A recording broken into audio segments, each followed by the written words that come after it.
welcome you to today's meeting of the Environment and Transport Overview and Scrutiny Commission, and to remind everyone present that this meeting will be broadcast live via the County Council's website, but will also be available for viewing after the meeting.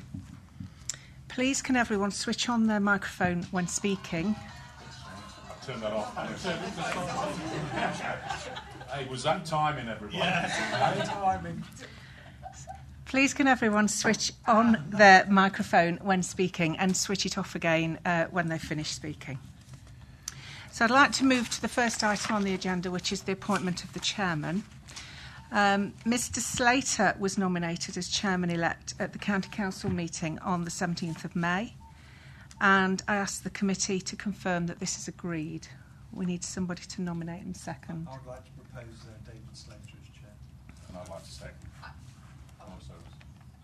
You do to it, sorry. No, I have been asked. All right, Betty, so you go really first. matter, quite happy. Sorry. Yeah. Right, Mr Slater, I confirm that... Take a vote. Oh, yes, sorry. Yes, I'll take a vote. That's fine. Agreed. Okay.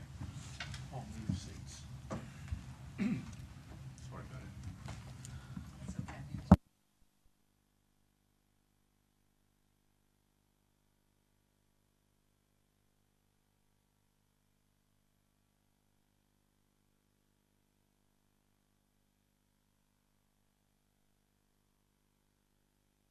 That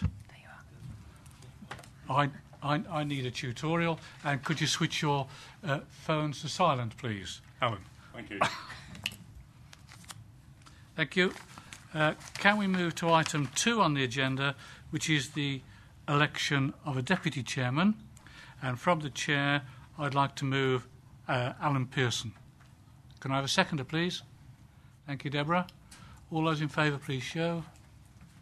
Thank you. Thank you. Thank you very much.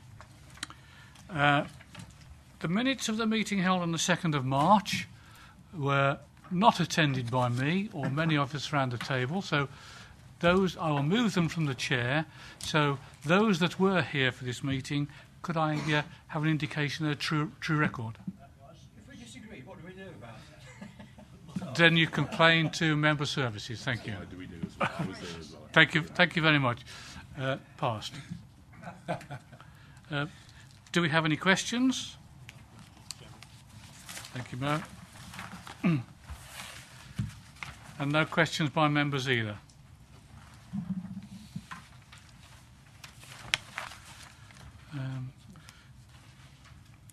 Could I be advised of any urgent items to discuss? I've not been notified of any.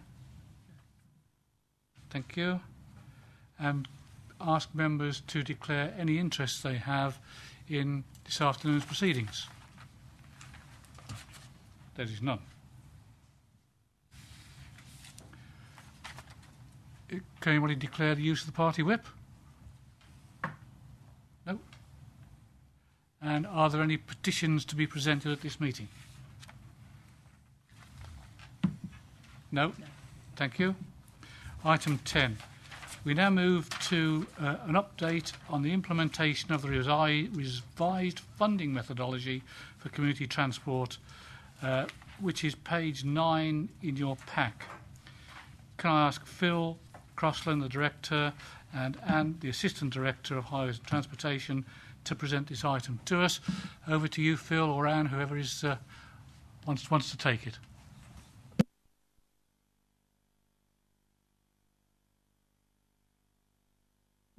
Thank you, Chair. I'm going to hand over and let Anne, as the Assistant Director with responsibility for highways and transport, to take you through this and the next item.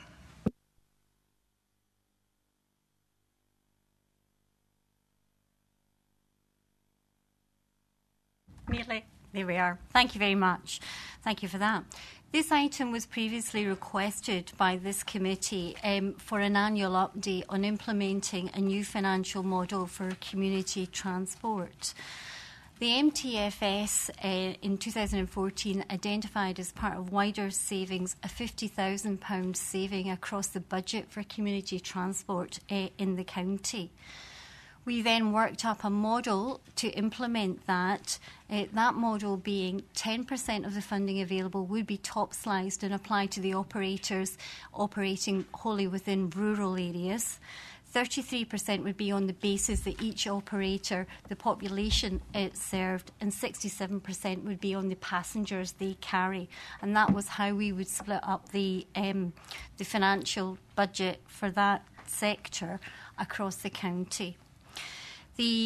Along with that, in order to assist the operators move to this new scenario, because the previous one had been quite varied in how the funding was allocated across the county, we imposed some caps, i.e. in the first year, which was last financial year, 2016-17, we imposed a 10% cap, which meant that no single operator could have more than 10% additional budget, 10% benefit, or be disadvantaged by more than 10%. So there was a cap.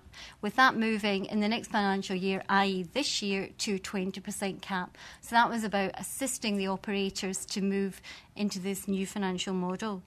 At the same time, we also imposed, as part of the model, a management cost cap. This is about ensuring that we're keeping management costs for operating those businesses down to a minimum, and obviously maximum amount of funding actually goes into the delivery of the service for the residents of those areas. And that management cap was 25% of costs in the first year, 20% in the second, which is this current financial year, 17-18, moving to 15% in the next financial year, 18-19, and beyond that. Appendix A of the report sets out in a bit more detail how that model was implemented. And for your information, Appendix B gives you just a visual representation of the 13 operators across the county and shows, the coverage we have across the county from those operators. The current situation 1 year on from implementing that is set out. I think the best way to see it is actually Appendix C, where it shows for 16-17 the grant allocations across each of those operators and the passengers they've actually carried for that. Goes on to show then our grant allocation for the current financial year.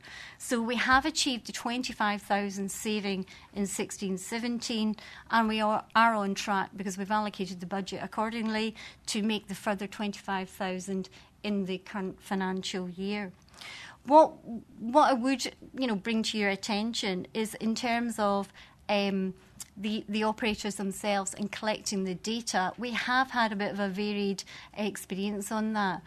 While at the moment the figures show that the passenger numbers are going up, so we carried just over 120,000 for 16-17 passengers across the operations, which was 4% up in the previous year. It was about 111,000.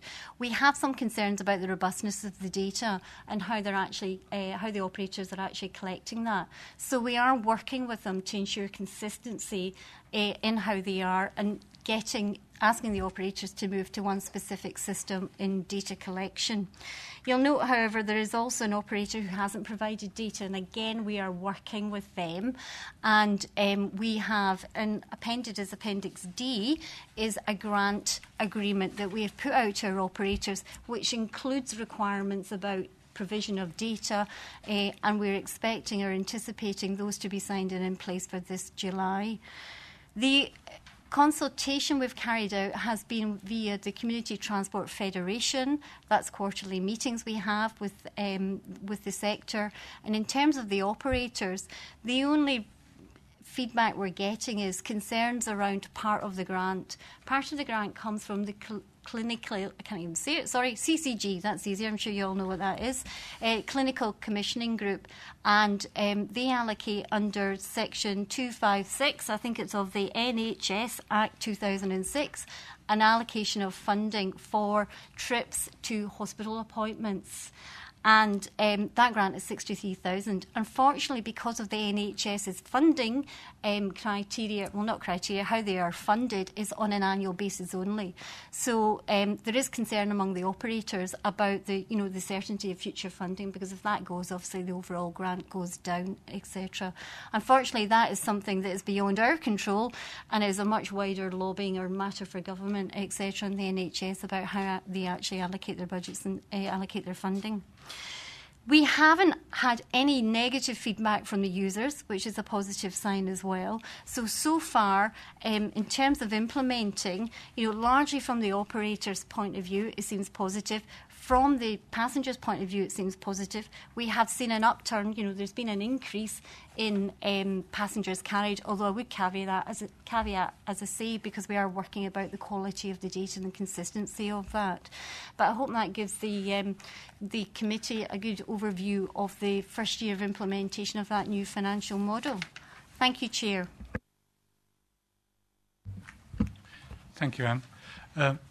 Before we move on, it was very remiss of me to say that we've had an apology from the lead member, Blake, but we welcome Christine, the support member, here to observe on his behalf. Right. Members, over to you. Any questions? Alan would like to start us.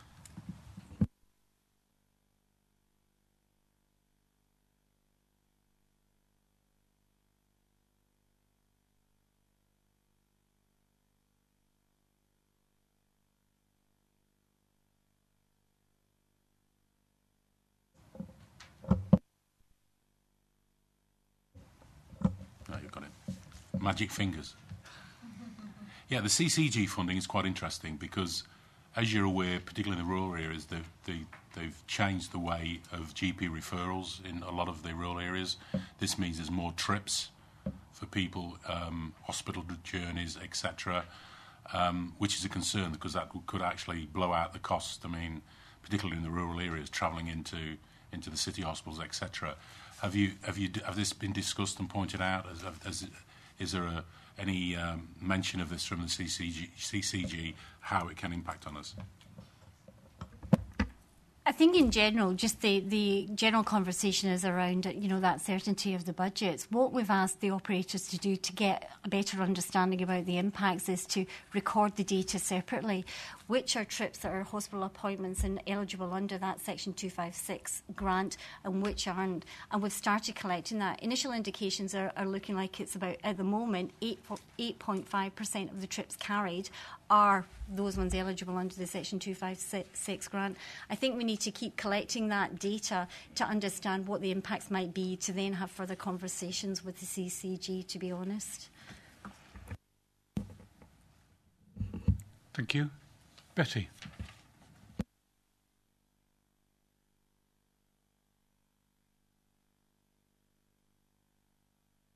Again. Yep, that's better now. Okay. It's really a question about the collection of data. And I know there's been various responses, and I just wonder whether or not the data collection methods are similar across all organisations or whether they are different, and that would have an impact on the quality of data that's returned. Thank you. It certainly has been variable today. What we have been doing is working with the operators to ask them to use specific software. Now, we have a number already using that, and we're hoping to move the rest of them to that as well, and that will ensure that actually we've got that level playing field, because we are, collecting data on a similar footing. We're still a work in progress because we're not entirely there yet, but that's what we're aiming to move to. Follow-up question. If there are training needs within the organisations on how to record that data, is that offered or is that down to the organisation itself? Thank you. No, we'd be more than happy to support with that, and equally we would encourage other operators to support through that, Community Transport Federation, that network as well. But no, we'd be more than happy to offer support. Sorry, Chair, just to remind members, when this was originally agreed by Cabinet, there was a sum of funding that is available to help improve community transport operators, so that, if it required some funding to help them improve the situation, there is a small amount of funding available to make that happen. And to date, I don't think we've spent a lot of that, the Baker funding. So that is still there. So we are committed to working with the operators to maximise the provision of service. Bill, you're next.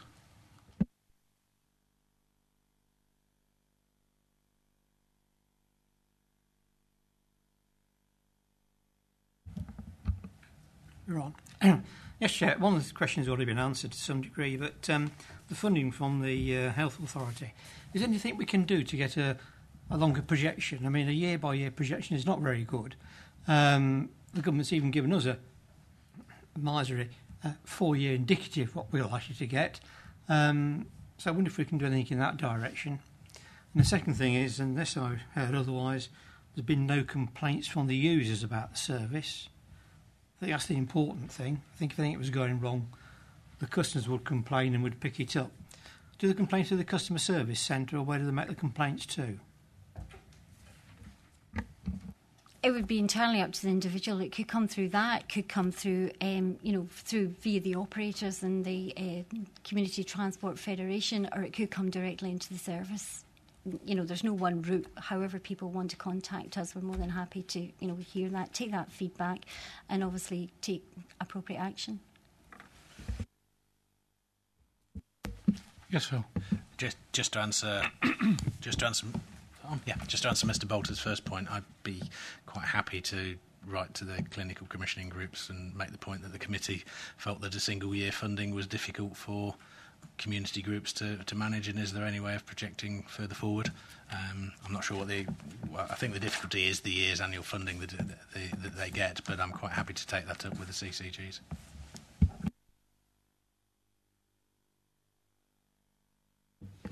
Okay, we'll do that. Are there any further questions? Deborah?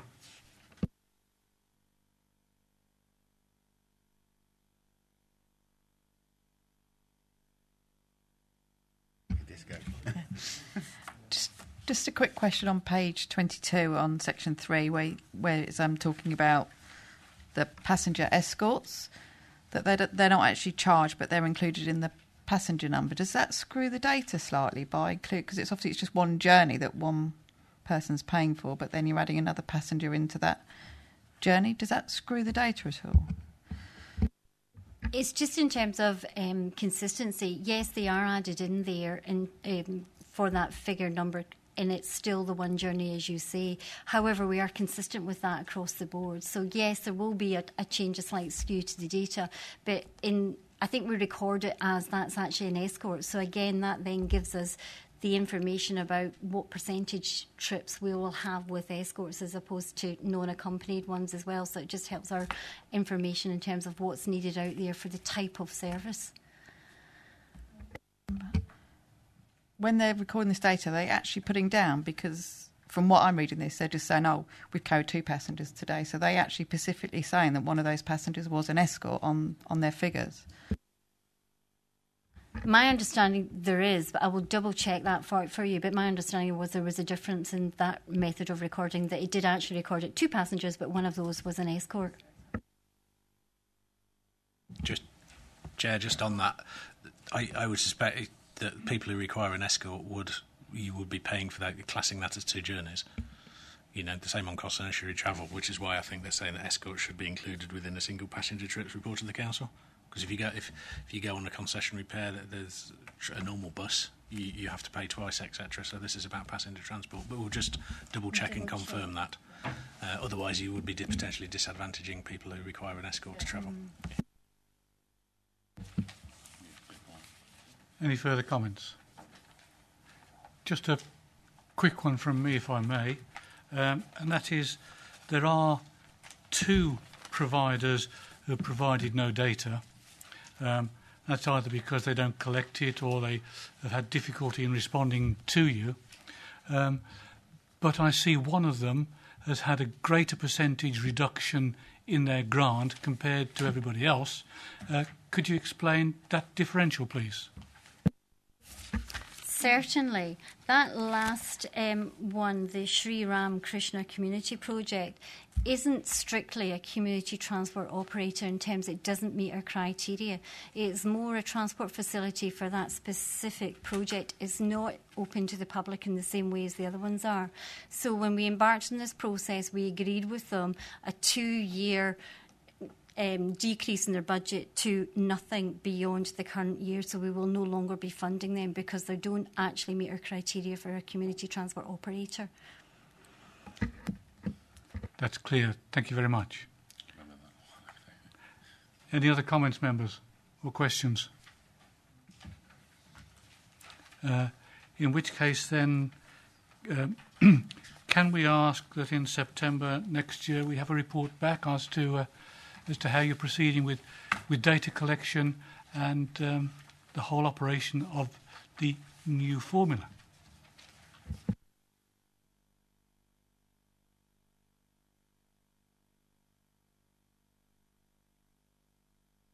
That covers that item. If everybody is entirely happy.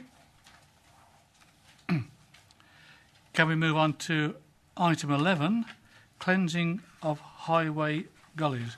And Phil and Anne, can I ask you to remain for consideration of this item? You're going to present it, Anne, I think. Thank you, Chair. Yes, entirely different matter now, gully cleansing. Again, however, this report is being brought forward because it was raised, a number of questions was raised by a member of this committee. However, we have taken the opportunity to, at the same time as address those questions, cover our current operation and also changes we're proposing to that current operation for the information of the committee. So if I cover our current policy and how we operate in terms of gully cleansing, paragraph 2 gives a very brief overview in that our current policy states that for gullies, manholes, catch pits, outlets, they will be cleansed as needed, i.e. in response to the level of flooding, etc. So we will look at it in a kind of needs basis. Grips are done on an annual basis, and for those of you who are not hugely into this area at all, a grip is our highway drainage form in the majority of our rural areas where we have grass verges, and at the side of the road you will see a trench cut in at 90 degrees to the carriageway, which allows the water off the carriageway to run through that trench to the back, to a ditch usually at the back of the grass verge. They are done on an annual basis. However, while that's our current policy, in reality at the moment our operation is about an annual programmed going round the network and cleansing those gullies. We have 130,000 gullies, and to get round that network, it takes us at the moment between 18 and 24 months. So actually we're not working to our policy at the moment. Just to give you a wee bit more background about what's involved in gully cleansing, in case you're interested, apologies if you know all this. We do have 130,000 gullies. We have 6 gully emptiers. That's mechanical vehicles that we use to go out and clean those gullies. 4 of them are on that programmed work, going round the network in a programmed way, and 2 of them are for reactive. So when we get the calls to say, after heavy rainfall, certain areas flooded, highway gully blocked, etc., and they will go out to those. In terms of actually cleansing the gully itself, what happens is the gully cleanser goes out there, the tanker goes out there, and it basically, there is a suction element, so it sucks out the detritus that's in the bottom of the gully. So fundamentally, there's an outlet 2/3 of the way up the gully, and that allows the water to run away. So they are designed to catch the detritus and, sediment, whatever else gets washed down there. So it doesn't block the gully, but the water still runs away at 2/3.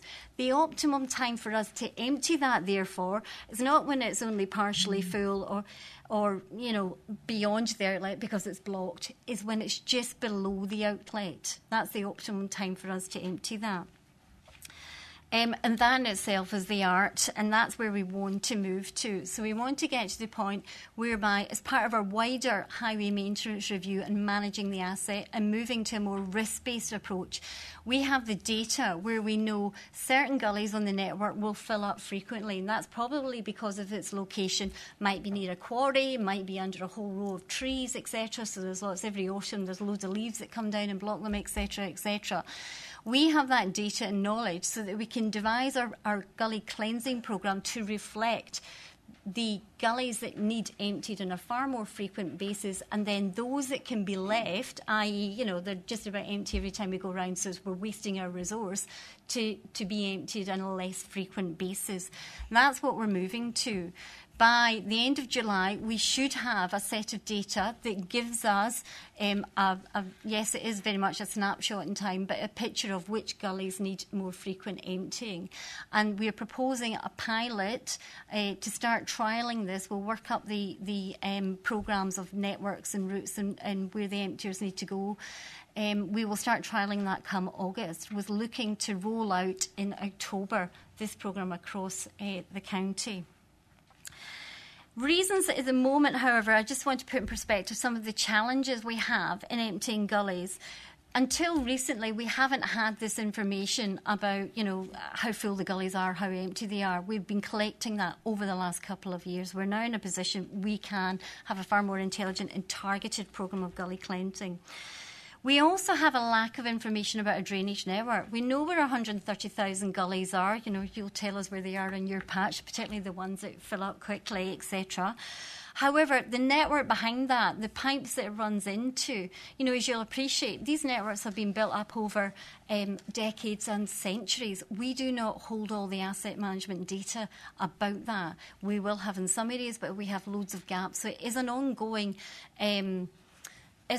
work for us to collect that data and understand what's behind it. The other big issue for us in terms of gully cleansing and drainage is the fact that the highway drainage is only one small part of drainage, full stop.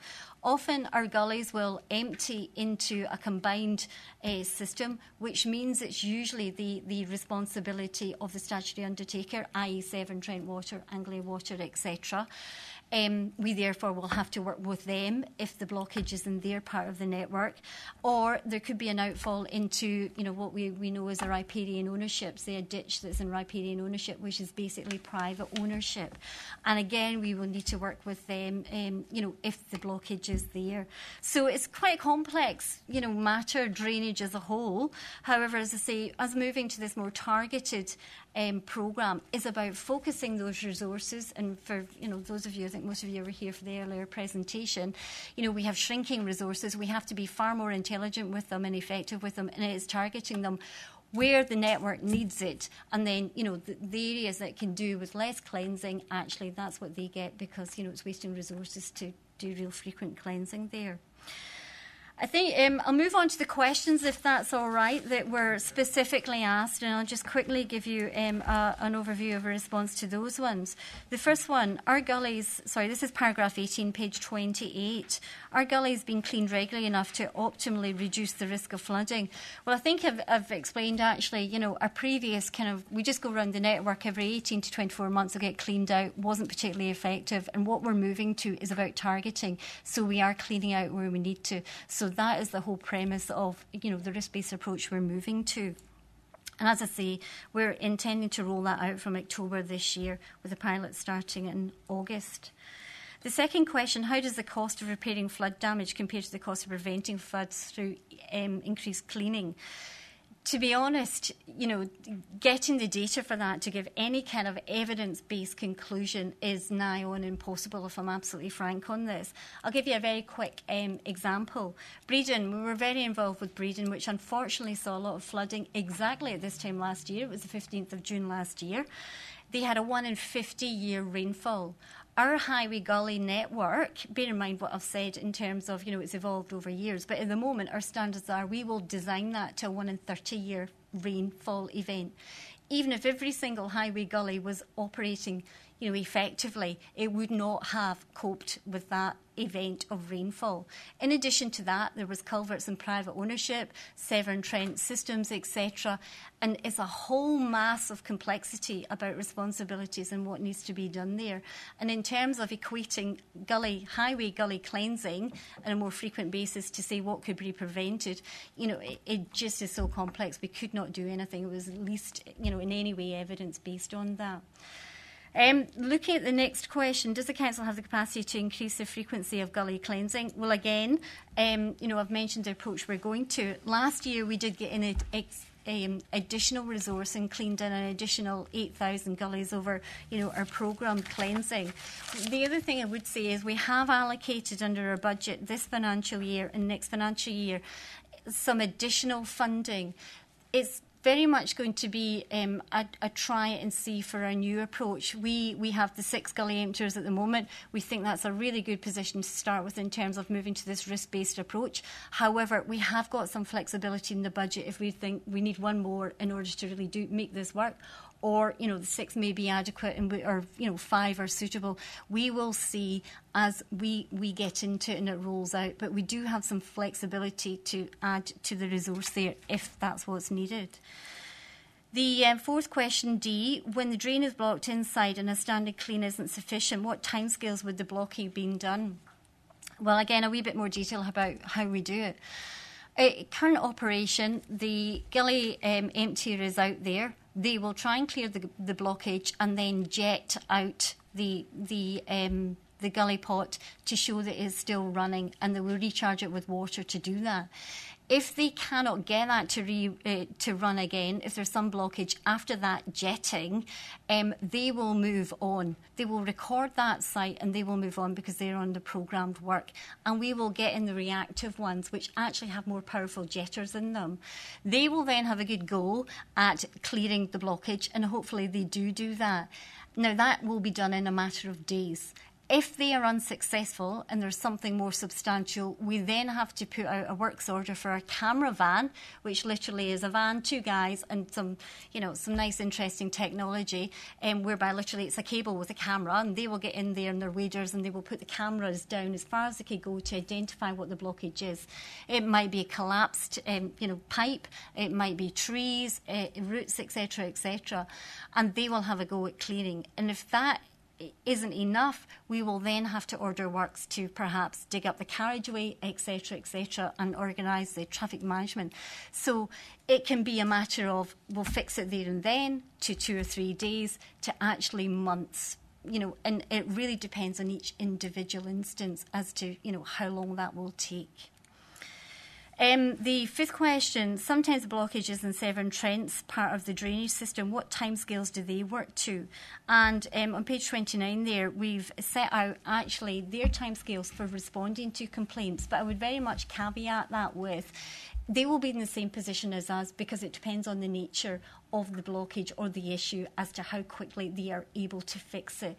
The other thing I would say is, as well, and we, in working with Severn Trent, have come across this because sometimes it's about the capacity of their system. That then means where in their capital programme is the money to upgrade a new pumping station, etc. Now, sometimes it will be top priority, and sometimes while we're talking to them, the communities are talking to them, etc. Unfortunately, it's just not on their capital programme and it's not their priority. These are the kind of challenges where we try and work with them to, ensure that the priorities we in the communities would want to see are addressed. The last question, another important asset to reduce flooding is our ditches. Sorry, second last question I think this is our ditches. What role does the council play in ensuring that landowners fulfil their duties in managing it? This is what we technically call riparian owners. And what we will do is we have the ability to write to them and ask them, basically to enforce them to clear their ditches. However, what I would say is all flood investigation work and enforcement work is prioritised on first if there's a danger to life, secondly if there's internal property flooding, thirdly if there's foul sewerage present, and fourthly if there's an impact or significant impact on critical infrastructure. Therefore, often if it is ditch flooding that doesn't have an impact on any of those, it isn't the top priority for us. We will write to the landowners, etc., and we will do what we can on that. But in terms of those priorities, that is lower down. The reality is lower down the risk, the list. But we will always make landowners aware of their responsibility to keep their ditches clear. The last question, the prospect of losing the common agricultural policy money pose a risk to the proper upkeep of rural land, including ditches. Unfortunately, again, I think we're in far too early days to really make any detailed or any detailed comments on what could be the implications of that. We've got a long way to go under those negotiations around Brexit to really understand any implications there. I shall stop there. I hope that's given the committee a good understanding of drainage and gullies and where we want to go with that service in maintaining that part of the highway asset. And I'll leave it there, Chair. Thank you. Thank you, and very, very detailed response to that paper, if I may say. Thank you very much. But members, do we have any questions? I saw Bill first, then Deborah, then Yes. you. Bill. Thank you, Chair. Yeah, thank you for the answers to the questions I put forward. It's a very important issue, very high priority for members of the public. I think we can move forward on this to some degree. One thing I did bear in mind is that in the report it says we've got 6 vehicles at the present time. Racking my memory bank, I seem to remember Camden Council put a press release out saying it had ordered 6 new refuse tanker vehicles about 18 months ago. Are these new vehicles we've got, or are these the old ones still? That's the first question. The second one is that we all know the modern drains have got a container underneath them the size of a dustbin, to put it bluntly. But some of us have still got areas where we've still got the small drains with the containers the size of a bucket. So, you know, if you're waiting 18 months to have one of those emptied, you've got problems. So this new system of going round should help some of that situation. So I'm looking forward to some improvement. However, I'm not alone in the fact I've had some drains blocked for over a year. In fact, one of them is 1 year, 3 weeks now. I find that unacceptable. So I hope we can do something about that. The other thing that brings to mind is that we ought to set this over to the public so they understand something about it. So I'd like a report back in 12 months about how we're going with this. So, you know, September 2018 gives you a reasonable time to have a go at it. I think that's been a reasonable person. I'll give you a chance to put your system into work. But how are we going to manage this? If we've got a flooding problem, we ring the customer service centre and hopefully something happens. But we've got members of the public who are contacting that and getting replies and nothing ever happens on the ground. So some of these are long-standing issues now that need resolving. Whereas we can perhaps argue that some are long-term with Severn Trent and, you know, it just takes time to work another agency. Waiting over a year to get some things done, I think, is not really acceptable, certainly in certain locations. So that's basically it. And I just bring to mind that tomorrow at Cabinet, you've got a report going about, what's the proper title? Highway Asset Management. And in their report, you've got that says, a targeted approach to gully cleansing rather than current prospective fixed frequency, regardless of risk, will help to improve such levels. It's unlikely to provide cost savings in the short term due to the current backlog of this work. Well, you've already said you've got money in the budget. You've got 6 vehicles. You've got a backlog. So why don't you use some of this money you've got to clear the backlog before we start? You can't have it always. You can't say on one hand you've got money, on the other hand say you've got a backlog. So I'd like to reply on that one, please. Thank you, Bill. Thank you very much for those points. In terms of the ordered vehicles, we did actually put on hold putting that through and taking them on because we knew we wanted to then change because of the highway asset management approach, change our approach to that. So what we have done is we have the vehicles that were coming to the end of their life, we have replaced them with higher vehicles because now that we're implementing the new system, we will purchase accordingly to the number we require. So that is still a work in progress.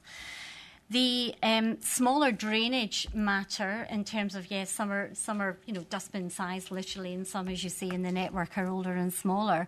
That will be reflected or should be reflected in terms of the information, the data we have in that those smaller ones, when you go round, are going to be fuller. So they're going to need much larger, much more frequent cleansing. And then ultimately, ideally, it's about, as we're doing schemes, we replace those with something that has a much better capacity, etc., as we do, when we're going through general works. The drains blocked for over a year, I would absolutely agree.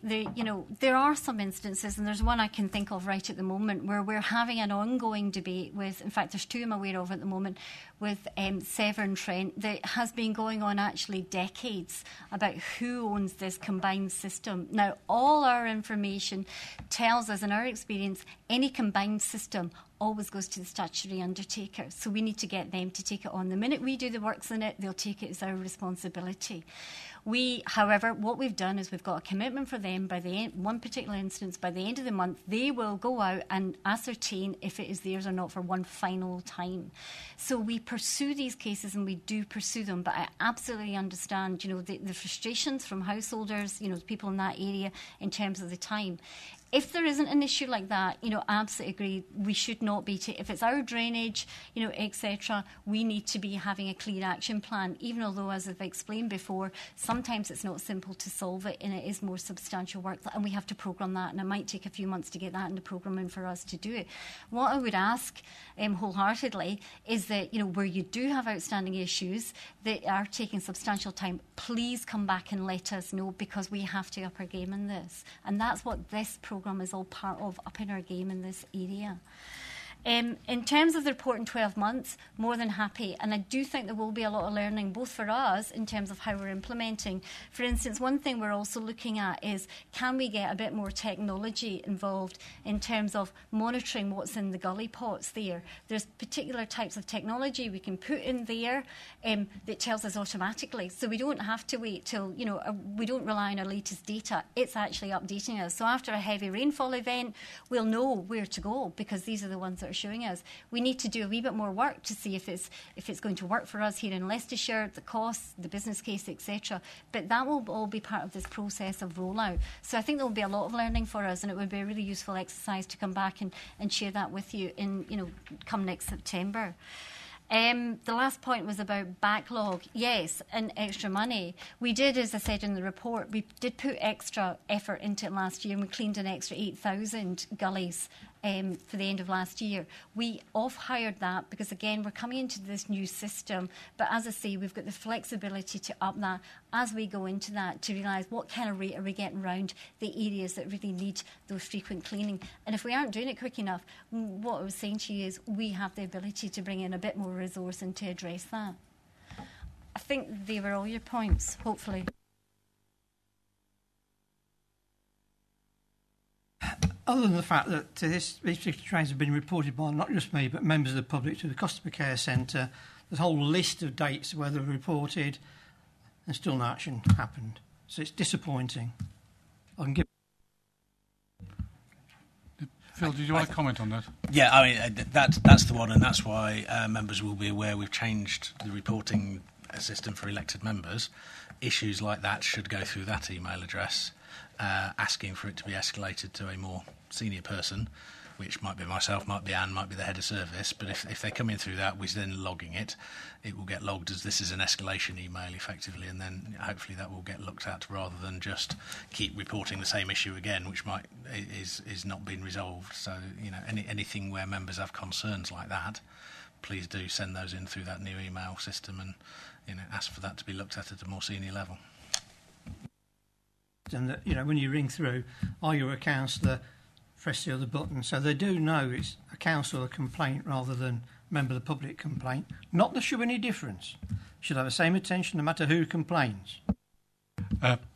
Thank you, Bill, but I do know that Mrs Radford is going to be monitoring that new email system, and she's taking that on as a personal job. So hopefully that service will improve matters immensely. Thank you. Can we move on to Deborah, please? Thank you.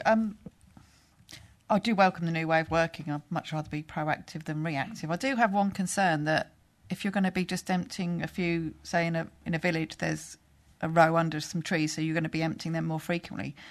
To my mind, there'll be a lot more driving around, so you'll just be doing one road in a village, then you're going on to another village and doing so. Has the cost of fuel and things like that been factored into the cost of saving and getting a better service? Because I've just got this vision of emptying one drain onto the next village empty, and that to me is not the best use of resources. So I think there's a bit of a balance, and I'll just be a bit more interested to understand that, please. I think you're absolutely right. It will be a bit of a balance. And I think the trick is actually what we can do in terms of devising those routes for the ones that do need more frequent cleansing.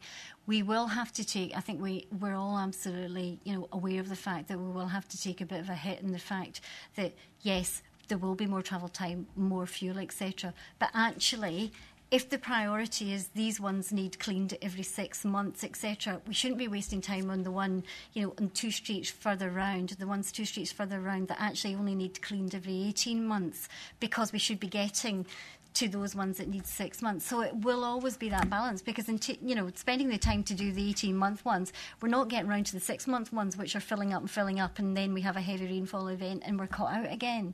So I absolutely agree. There's going to be some inefficiencies because of fuel, but hopefully because we're targeting the areas that need, the outcomes for the network and the community and residents will be better. And again, I think that will be an interesting thing to come back in the 12 months and to report exactly where we're at. That, because if it was hugely skewed, yes, we may have to think again, but hopefully we can manage to programme the work sensibly where we're minimising that kind of inefficiency. Phil wanted to comment, Deborah. Can I bring him in first? Yeah. Thank you, Jack. It's just a quick one for members, really, about some of the other issue we have with gully emptying, of course, in residential areas, is the gullies are at the side of the road. We need to, I think, think a bit smarter about how we ask the residents and the communities to help us.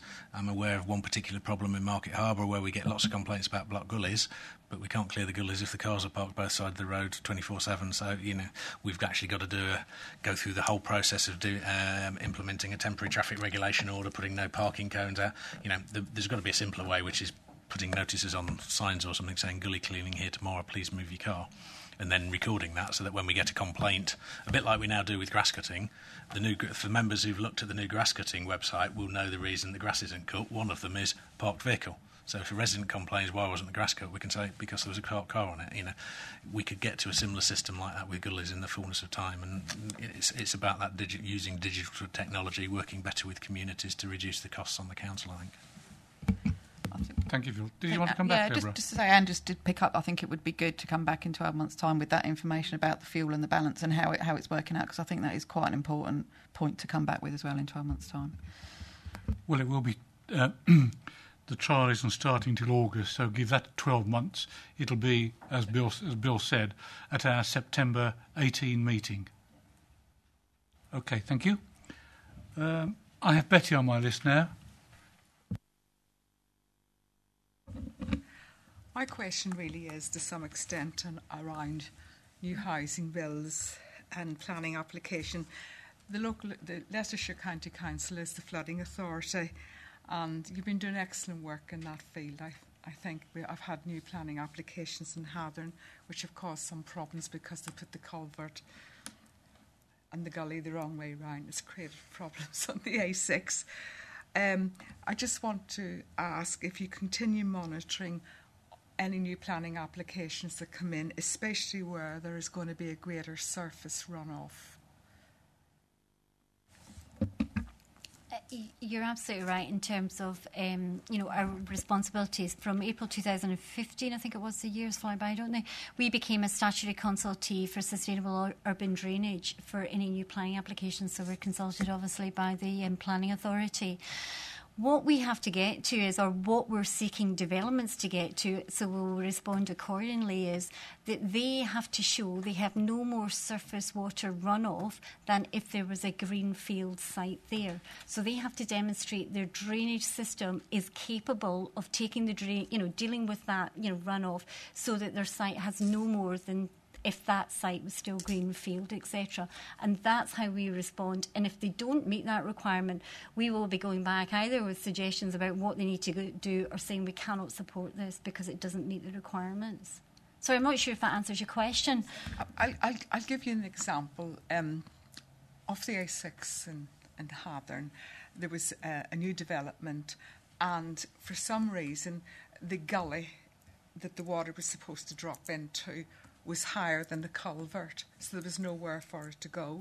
And it ended up, me and John McGuinness, who used to work here, had to go out and go down a big hole, and it ended up with the A6 being constantly flooded, having police and fire and all out. So it's just a case of monitoring any new developments to ensure that they've everything put in their proper place. That was the question really around the statutory authority. Thank you. Phil. I suppose just on if it's in terms of highway drainage, then we should technically approve any developments and that. So that might be one that we got wrong. I don't know without looking at the detail, but the highway drainage bit, the risk, of course, with the lead local flood authority and the Flood and Water Management Act that got changed various times through its process about what was going to be council's responsibility, then going to be, county council responsibility, then going to be planning authority responsibility, then going to be nobody's responsibility, is whilst we have a duty to advise and comment to make sure that the site is designed so that it has greenfield runoff, most of these sites are then developed out with what are called sustainable urban drainage systems, which will have a maintenance responsibility. The original plan was that maintenance responsibility was probably going to pass to the county council, and there would be some charging mechanism for householders paying additional rates, water rates or whatever, to maintain that. That got thrown away by government, and actually now I think the management of those is the responsibility for the developer to put in place whatever the management arrangements are. So I can foresee an item in the future, because the maintenance of these is not very frequent. So I can see people will move into these estates with sustainable urban drainage. 10 years' time there will be a flooding issue. Say, what are the council going to do about this? We'll lead local flood authority. We will go along. We'll do enforcement action and say, thank you very much, can I have a check? And they'll go, what? I didn't know this. And I'll say, well, you actually should have looked at your solicitor detailed when you bought the property. There will be issues with, I think, sustainable urban drainage systems and their maintenance that members probably need to be aware of. But, we have the powers to make people fix them. But I think people will forget over time that it's their responsibility. So I just wanted to put that warning for those of you who are here in 10 years' time saying, why are we being nasty and enforcing on people? Thank you for depressing us, Phil. Are you happy with that, Betty? Well, yes. Good. Okay. David.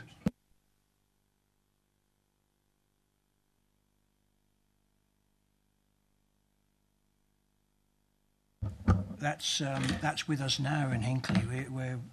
We've all become familiar with swales, a word we didn't know before, but now we've got swales, and we've got people who, and I think that they don't realise what they're for. They think they're places to throw the litter into. We've got problems with developers who've sold the houses, and I think they've sold the houses before they've signed up the proper agreements. So people have moved in, and it's the residents now who are suffering because they weren't told at the time when they bought their houses that there should have been, their solicitors didn't sufficiently warn them of the responsibilities that were to come. And so it won't be 10 years' time. It's happening now. But I suppose the real test will come in about 24 hours, because when this hot weather comes to an end, that's when traditionally we get the floods. It's that first week in July when it hits us, and it could hit anywhere in the county. And if it happens to hit your patch, it doesn't matter how often how many gullies you've emptied. The system is just overwhelmed. So we've just got to hope that we have an easy end to this hot weather, and we don't get it yet again. Because it happens. It used to happen year after year after year, that first week in July. And we had really serious flooding. And it not only affected the roads, of course, but it got into people's houses, and it was a right mess. So we've just got to hope that it doesn't happen this year. Thank you, Chairman. Thank you, David. Any further comments from Ian?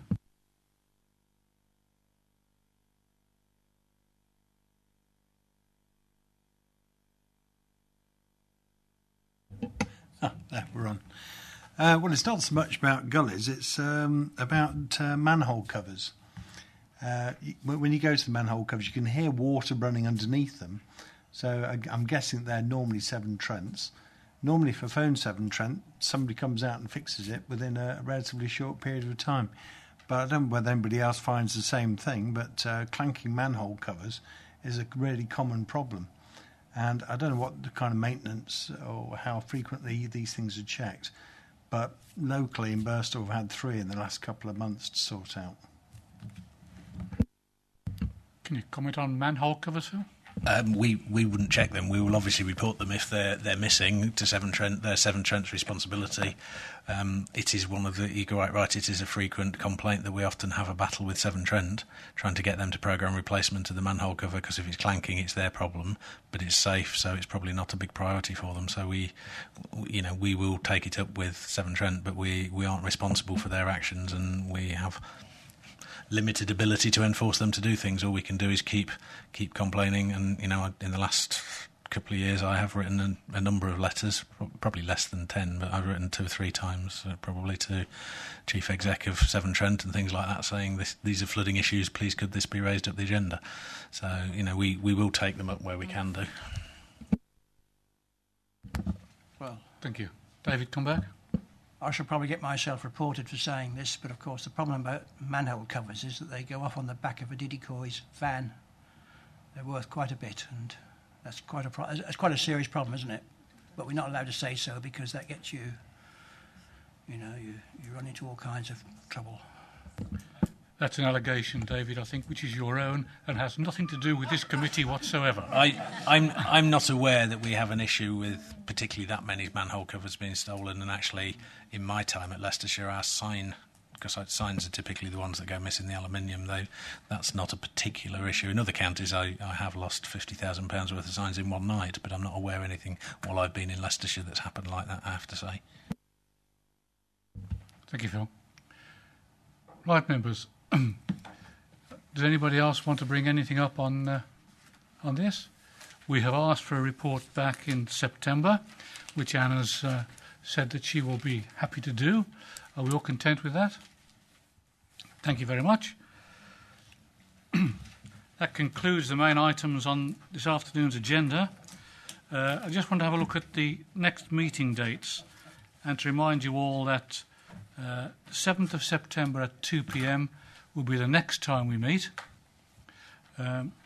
Scheduled for November is our meeting after that, and I've asked Mo if he will look at the dates on that, and that date will probably change, but it depends on how Mo can fit it in. So the next meeting is the 7th of September. The one after that has to be confirmed. Thank you. As there are no other items which have come to me as being taken for urgent, that concludes this afternoon's meetings. Thank you all for attending. Thank you to the officers for your reports, and good afternoon.